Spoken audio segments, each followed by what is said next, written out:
আসসালামু আলাইকুম, welcome to my channel princess Afifa.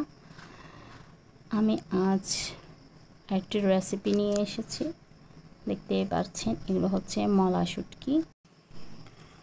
এগুলো আমি ভালোভাবেই চুলার আগুনে ভেজে নিয়েছি, যাতে করে এটির কাঁচা ভাব দূর হয়ে যায়। ফাইনালি এগুলো ঠান্ডা হতে দিয়েছি। এরপরে আমি টুকরো টুকরো করে কেটে নেব। এর সাথে নিয়ে নিয়েছি আমি কয়েকটি রসুন আর পেঁয়াজগুলো কুচি কুচি করে, আর রসুনটি থেতলে নেব।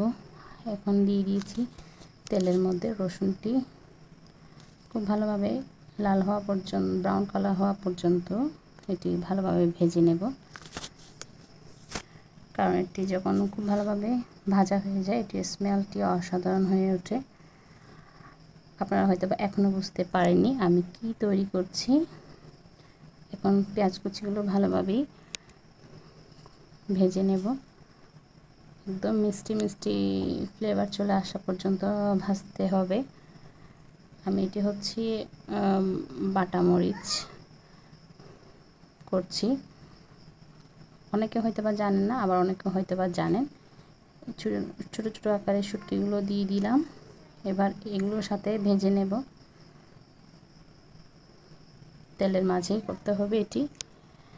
অনেকেই গ্রামে আগেকার দিনে পাটায় বেটে মরিচটি করতো, কিন্তু বর্তমানে পাটাতে বাটার কাজটি অনেক কষ্টদায়ক, তাই আমরা গুঁড়া মরিচ দিয়েই করে নিয়েছি। স্বাদ মতো লবণ দিয়ে দিলাম। এবার এই যে আসল জিনিসটি, এটি হচ্ছে চিলি পাউডারটা দিয়ে দিলাম। এটা দিয়ে এই বাটা মরিচের মতোই হবে। বাটা মরিচের ভর্তাই বলা হয়, অনেকেই বলে। আমি এটি টেকনাফে এসেই শিখেছি, আগে জানতাম না। এটি খুব ভালোভাবে হওয়ার জন্য, যাতে মরিচটি ভালোভাবে হয়ে ওঠে, তাই একটু পানি অ্যাড করে দিয়েছি। আমি এই সসটি ইউজ করেছি, কিন্তু সসটি না দিলেই ভালো। আমার কাছে কোনো টমেটো না থাকার কারণে আমার সসটি দিতে হয়েছে। যদি আপনাদের কাছে পাকা টমেটো থাকে তাহলে এটি দিলে অনেক ভালো ফ্লেভার হয়। এবার ভালোভাবে রেডি হয়ে গেছে আমার অরিজিনাল রেসিপিটি। আপনাদের ভালো লাগলে আপনারাও তৈরি করবেন, লাইক কমেন্ট শেয়ার করবেন।